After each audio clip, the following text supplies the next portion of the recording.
Good morning, or depending on when you're watching this, good afternoon, good evening, or good night. My name is Ross, and as always told out of Voice of Radio. So today, I'm here to tell you about Boltund V, the little dog that could.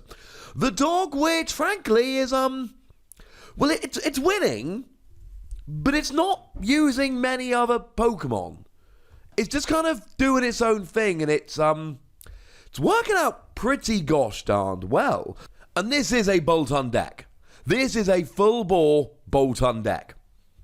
You play 4 Boltund V, and although there are other Pokemon with which you can attack, that's really not the goal here. It's kind of a weird list, kind of a straightforward list, and I love it. It is a proper speed deck. So Boltund V, for those of you that may have forgotten, it's got an attack for 1 lightning energy that searches for 2 lightning energy and attaches them to your bench Pokemon in any way that you like. It's not great, but given that the goal of this deck is to get as much energy on the field as you can, as fast as you can, it should be something that actually works out quite nicely. You'll probably use it once or twice at the beginning of the game. For 2 lightning energy, you do 30 damage for each lightning energy attached to all of your Pokemon, with 10 damage base. And that's it. That's what your goal here. Your goal is to get as much energy on the field as you possibly can, and then smash with Boltund. And if that works, beautiful, you're going to win the game. And if that doesn't work, you're probably not going to win the game. And even the rest of the Pokemon here, they are built to try and make sure you've got enough energy there. Now, we do play a couple of Zeraora GX here, and there's a couple good reasons we play it. Firstly, it gives any of your Pokemon with lightning energy attached free retreat. It means you don't have to play switching cards or tool cards to switch or any of that rubbish, or to retreat. You can always just retreat. But the other thing that Zeraora does is the GX attack. For a single lightning energy, you get to search your discard pile for 5 basic energy, lightning in this case, and attach them to your Pokemon in any way that you like. So it gets 5 more energy on the field, or as Boltund might say, 150 more damage on the field.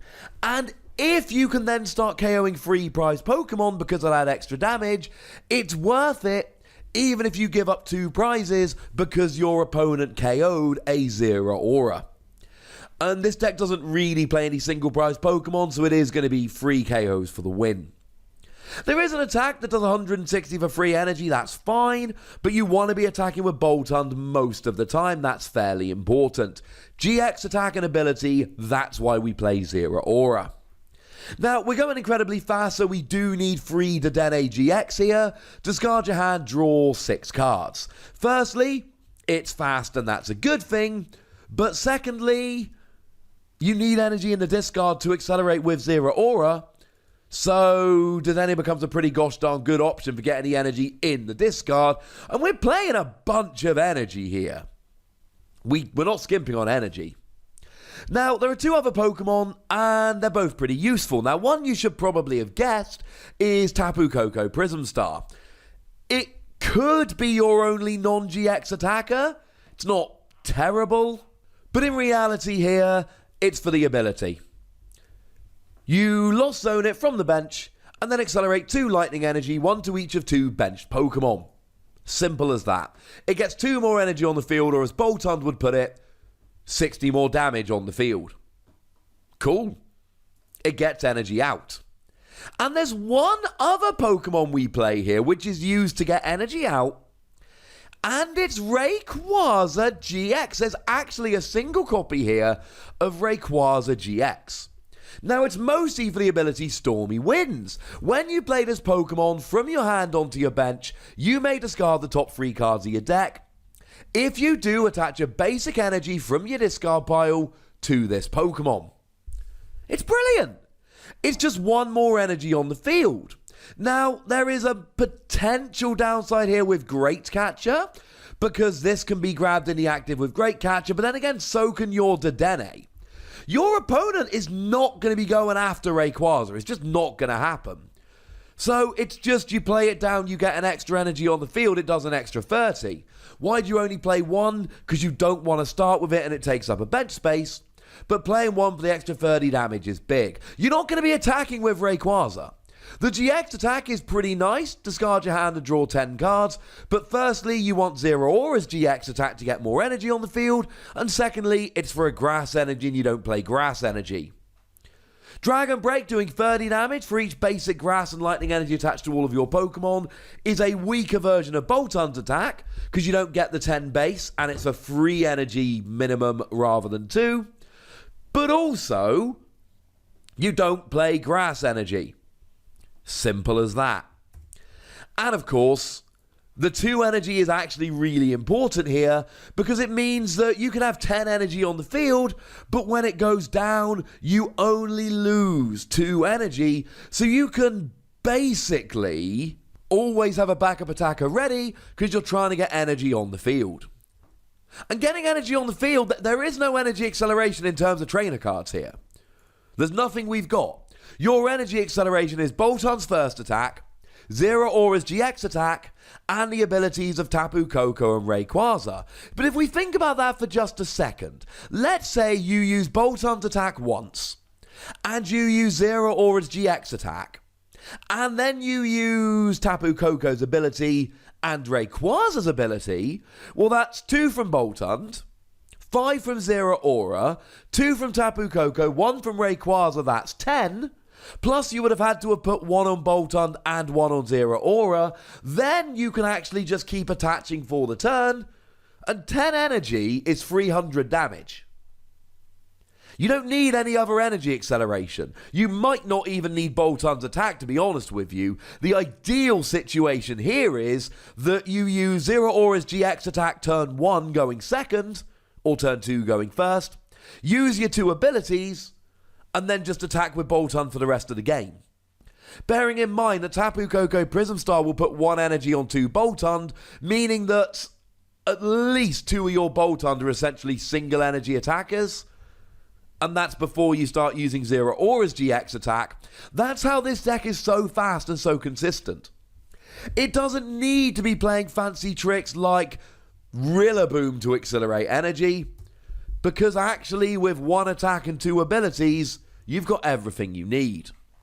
Now, the other thing that I adore about this deck is that every trainer it plays as a 4 of. For Professor Magnolia, or Professor's Research Magnolia, to just get rolling, fastest, most aggressive supporter card we've got, discard your hand, draw 7. And for Pokegear 3.0 to try and find Professor Magnolia, Professor's Research Magnolia, as fast as you can. 4 copies of Acrobike, look at the top 2 cards of your deck, 1 in your hand, discard the other. House to discard energy, which we need for Zero Aura and for Tapu Koko, and for Rayquaza a little bit, as well as just giving you a little bit of extra speed. 4 Quick Ball, which search out your basics. All these Pokemon are basic, as well as allowing you to discard a card from your hand, which is probably going to be Lightning Energy. 4 Electromagnetic Radar, you discard 2 cards from your hand, and then you search yourself 2 Lightning GXs or EXs, which is your Zero Aura and Dedenne. They're the only valid targets here, but again, we don't mind discarding cards. We need Dedenne, we need Zero Aura.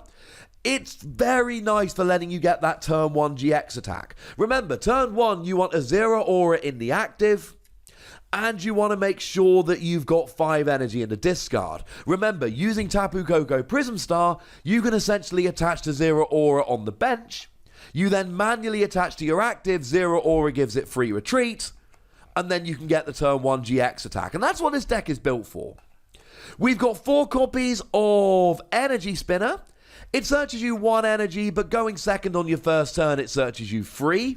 And if you're playing 4 of them, there's a decent chance you'll draw 1, especially with 3 Dedenne, 4 Professor's Research, 4 Acrobike. We've got 4 Pokemon Catcher. It gusts anything on a coin flip. And yes, it's on a coin flip, blah, blah, blah. You know what? It gusts anything. We need to be able to gust anything because we need to be able to take down big threats. And 4 copies of Switch, which just let you switch around, so your Pokemon don't get stranded in the active. The ideal situation here is that you've got Zero Aura, so it doesn't matter, but the last thing you want is to have a Pokemon with no energy stranded in the active, where Zero Aura can't move it. Remember, ladies and gentlemen, we need a fast start here. This deck relies on fast starts. It's very, very important. So switching helps to do that. And 4 Electro Power, because 4 Electro Power do an extra 30... well, each one does an extra 30 damage that turn for your Lightning Pokemon, and you're only ever attacking with Lightning Pokemon, so it helps you hit those numbers. I didn't buy this deck at first. I didn't think it was going to be good. But the more I look at it, and the more I think about it, and the more I suppose, analyse it, I sit there going, well, hang on a second. This could actually work. Because you don't need much energy acceleration. You need the GX attack, maybe one Boltund attack, couple of abilities, attachment for turn, use Electro Power, and you're off. And this deck is built in a very straightforward manner to try and make sure that you always get the turn 1 GX attack. Looks pretty gosh darn good. So there we go, ladies and gentlemen. That's what I think. I think it's good. But I'd like to know if you think it's good. I'd like to know if you think it's viable or whether you think it's a little bit too awkward, shall we say. So let me know in the comment section. Go nuts. Be nice. And then make sure you like this video, subscribe to this channel, follow me on Twitter at The Wassy, and Twitch for some live action at twitch.tv/PTCGRadio. If you want to support the channel, get some bonus podcasts and all that good stuff, head on over to patreon.com/PTCGRadio, where you can do exactly that. And please do make sure you're checking out youtube.com/WassyPlays, where you can find out about a whole bunch of games that don't have Pokemon in, but are pretty gosh darned awesome nonetheless. But by far the most important thing, as always, look after yourselves till next time, would ya? Thank you very much for watching. My name's Ross, and you've been watching PTCG Radio.